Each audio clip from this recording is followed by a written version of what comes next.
Hole number one. It's a par 4, 474 feet with 50-foot rise in elevation. This is a pretty tough starting hole. It's 474 feet, but the uphill makes it play a lot longer than that. The pin is tucked back in the woods to the left, so most of the time you're going to want to lay up here in the short grass before the brush. Keep your initial drive to the right. That'll give you a better angle at the green up in these trees. You'll see coming up there's a tree that leans pretty hard to the left.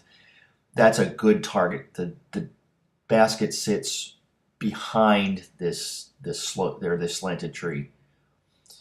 The grove of trees behind the basket is a popular deer hangout, so keep your eyes open. Hole number two.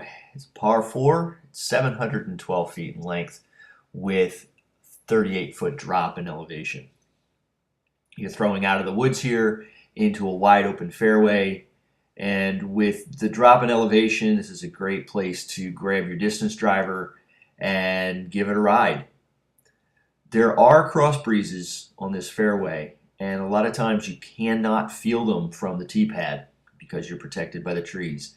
So kind of keep your eye out for any indication that there's a breeze that might take your drive a direction that you're not intending. The road to the left and the road and parking lot to the right and long are OB. But barring any miscalculations or wind or a bad tree kick, they shouldn't come into play. Green is protected by a set of trees. The branches are a little low, but it should be a fairly routine approach and putt.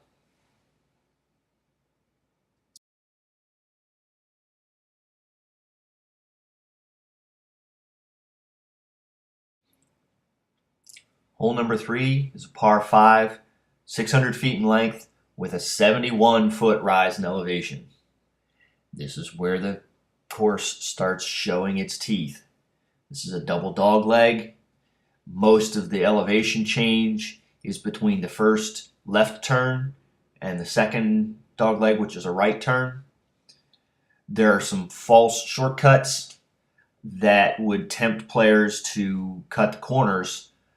However, those are very narrow alleys, and if you hit a tree trying to cut the corner and you kick in the wrong direction, you're adding multiple strokes to your score.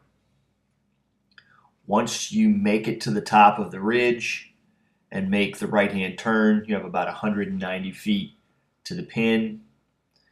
The pin is in a small green, sloped to the right, so you need to be aware of possible rollaways.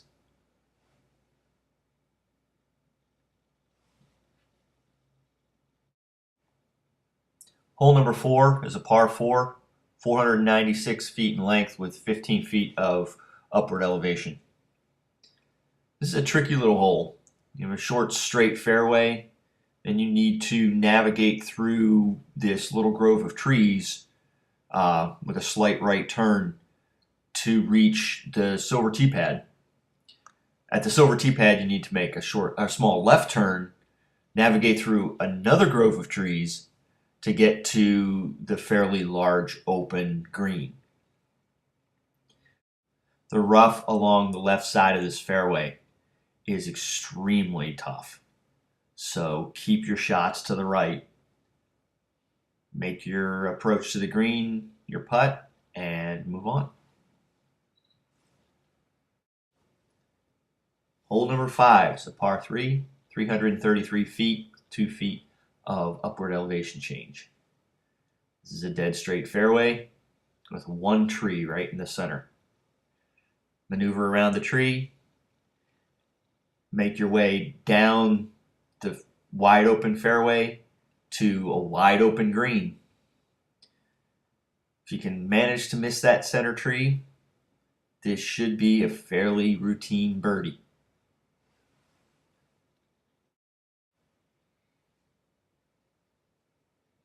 Hole number 6. It's par 3, 398 feet in length with a 43-foot drop in elevation.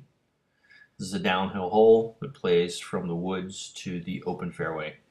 There are a couple of guardian trees right at the edge of the woods, but if you can manage to miss them, your shot is pretty much open all the way to the green.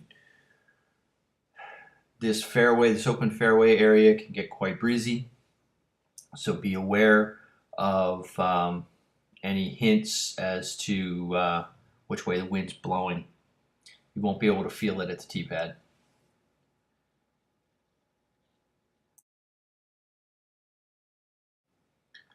Hole number 7. It's a par 3, 413 feet with 10 feet of upward elevation change. This is a very straight fairway that plays over a rise to a blind green. There's a pair of guardian trees about halfway down the fairway, and then a group of guardian trees surrounding the basket around the green. Keep your drive straight, make it to the green, past the low-hanging branches on these green guardian trees, and your putt should be fairly straightforward.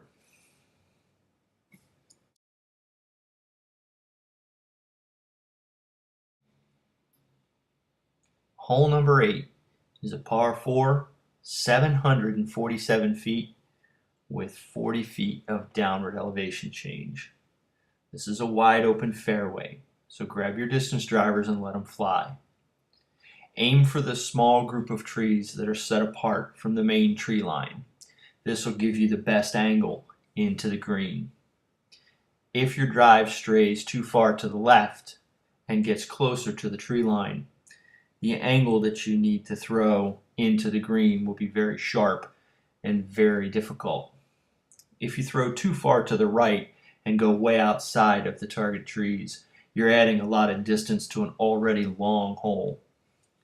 Once you reach the target trees, the fairway turns to the left to a wide open green with little impediment to an approach and a putt. 4 is a very good score here. A 3 would require 2 very long and very accurate drives and a very good putt.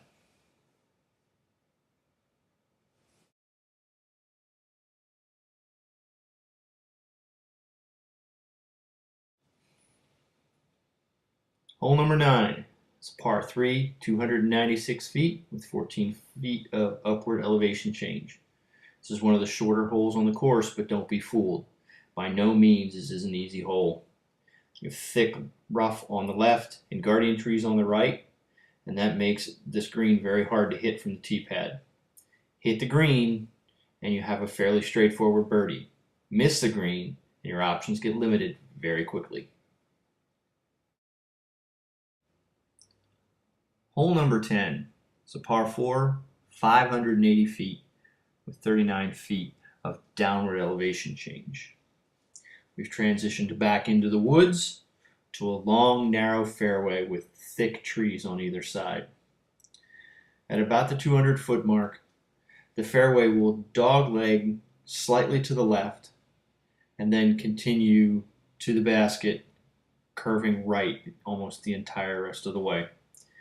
This fairway also slopes a bit to the left, so shots have a tendency to skip off into the rough on the left. This green is one of the trickier greens on the course because there is a severe downslope behind the basket.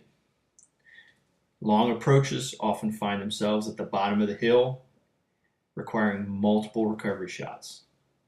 Short approaches mean a death putt. Hole number 11.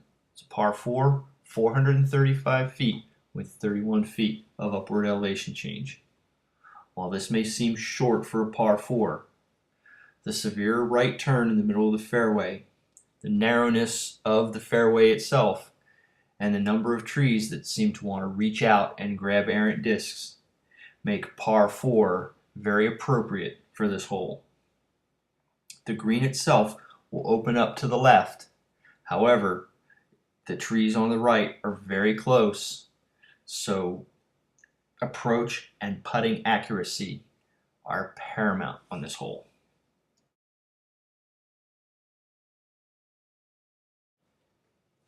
Hole number 12 is a par 4, 537 feet, with 27 feet of downward elevation change. This hole starts out in the open, but quickly transitions back into the trees. The fairway is long, narrow, very wooded, and slopes sharply to the left for most of its length. Shots that stray to the left will often roll clear to the bottom of the hill. The trees are very thick there, the rocks are very treacherous there, and recovery shots are extremely difficult. Stay on the fairway and you'll find a green sitting on a small plateau, pretty much the only flat spot on the entire fairway.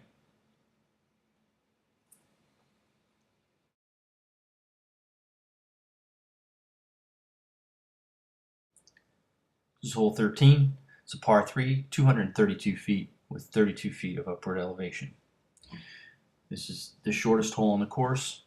It plays uphill, slightly left to right, around a few guardian trees to an open green. Make sure that you take the upslope into account, or you're going to end up short and blocked from an easy putt by the guardian trees.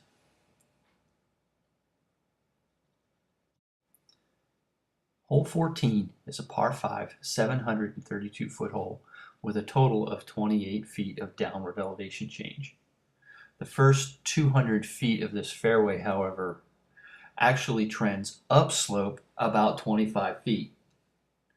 When you reach the crest of the hill, you'll turn to the left and start your descent down a steep, thickly wooded slope.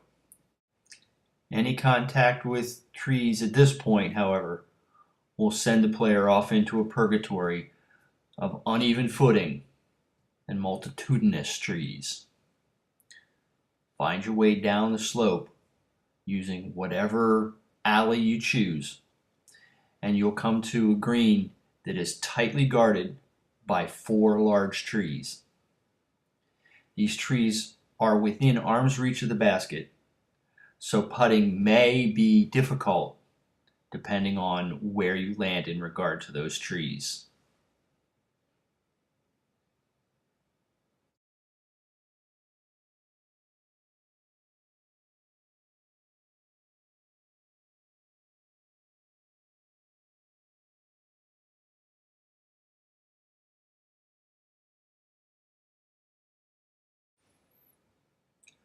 Hole 15 is a par 4, 373 feet with 66 feet of upward elevation. This is a relatively short par 4. However, the elevation change makes this one of the more difficult par 4s on the course. There are 2 fairways, each leading to a hidden green just behind the ridgeline. Because of the severity of the slope, be careful of how your disc lands on the fairway. Rollaways are common.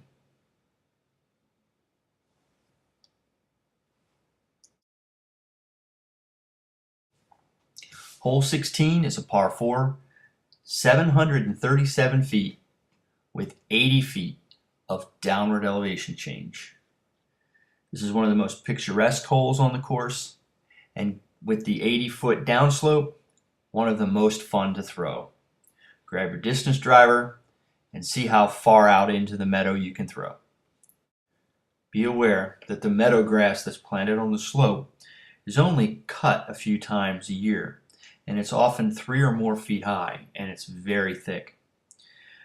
Without a spotter, any disc that lands in that meadow grass is often lost forever.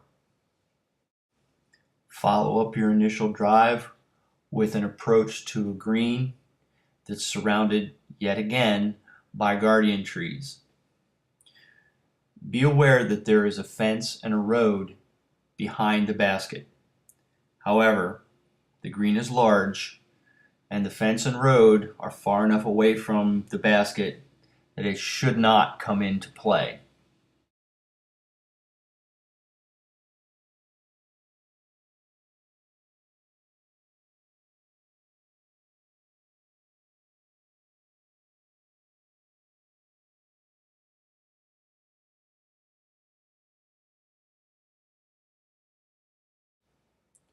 Hole 17 is a par 4, 519 feet with 63 feet of upward elevation change.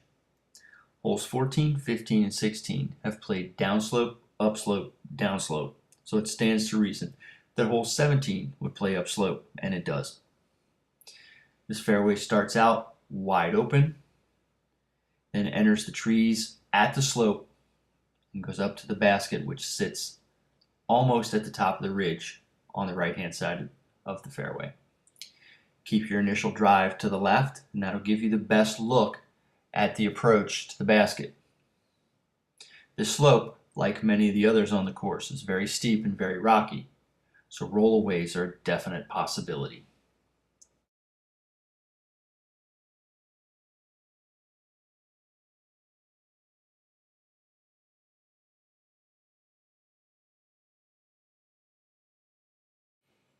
Hole 18 is a par 3, 420 feet with 37 feet of downward elevation change. Your drive will play out of the woods to an open fairway which curves gently to the right. The tree line extends along the right-hand side of the fairway, and the trees are fairly close and the branches are low, and they'll collect any disc that gets too close to the right-hand side of the fairway.